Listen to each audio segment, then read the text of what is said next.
Hi friends, we're back to legends. Today we are reading The Legend of the Blue Bonnet.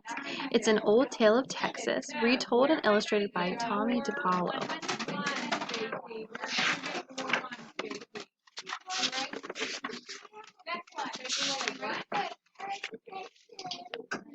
Great spirits, the land is dying. Your people are dying too.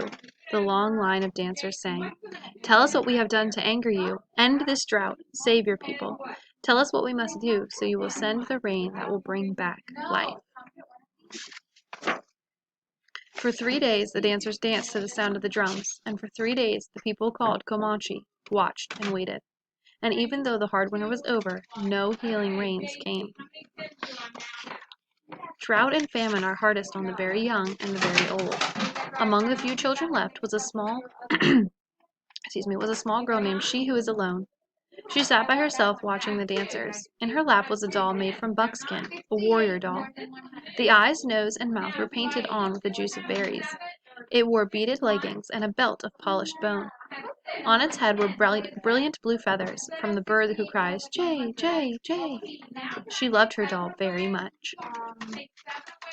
Soon She Who Is Alone said to her doll, the shaman will go off alone to the top of the mountain to listen to the words of the great spirits. There we will know what to do, that once more the rains will come and the earth will be green and alive. The buffalo will be plentiful and the people will be rich again. As she talked, she thought of the mother who made the doll, of the father who brought the blue feathers. She thought of the grandfather and the grandmother she had never known. They were all like shadows. It seemed long ago that they had died from the famine. The people had named her and cared for her. The warrior doll was the only thing she had left from those distant days. The sun is setting, the runner called, as he ran through the camp. The shaman is returning. The people gathered in a circle and the shaman spoke. I have heard the words of the great spirits, he said. The people have become selfish. For years they have taken from the earth without giving anything back. The great spirits say the people must make a sacrifice. We must make a burnt offering of the most valued possession among us.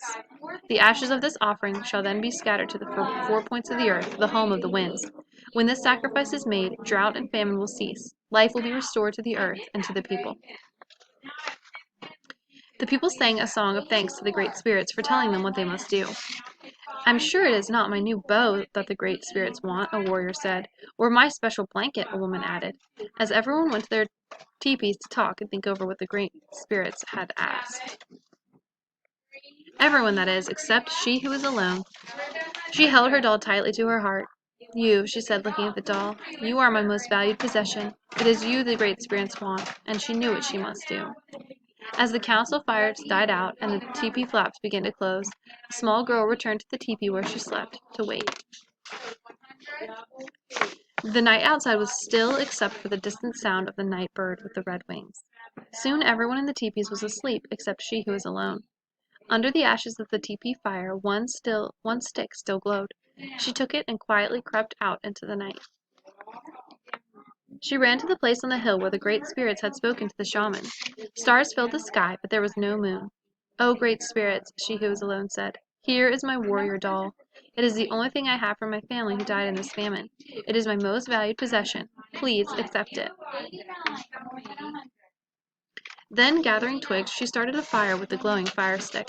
The small girl watched. As the twigs began to catch and burn, she thought of her grandmother and grandfather, her mother and father, and all the people, their suffering, their hunger. And before she could change her mind, she thrust the doll into the fire. She watched until the flames died down and the ashes had grown cold. Then, scooping up a handful, She Who Was Alone scattered the ashes to the home of the winds, the north and the east, the south and the west. And there she fell asleep until the first light of the morning sun woke her. She looked out over the hill, and stretching out from all sides where the ashes had fallen, the ground was covered with flowers, beautiful flowers, as blue as the feathers in the hair of the doll, as blue as the feathers of the bird who cries, Jay, Jay, Jay. When the people came out from their teepees, they could scarcely believe their eyes. They gathered on the hill with She Who Was Alone to look at the miraculous sight. There was no doubt about it. The flowers were a sign of forgiveness from the great spirits. And as the people sang and danced their thanks to the great spirits, a warm rain began to fall, and the land began to live again. From that day on, the little girl was known by another name, one who dearly loved her people. And every spring, the great spirits remember the sacrifice of a little girl and fill the hills and valleys of the land, now called Texas, with the beautiful blue flowers, even to this very day. Yeah. So that was the legend of the blue bonnet. Have a great rest of your day, friends.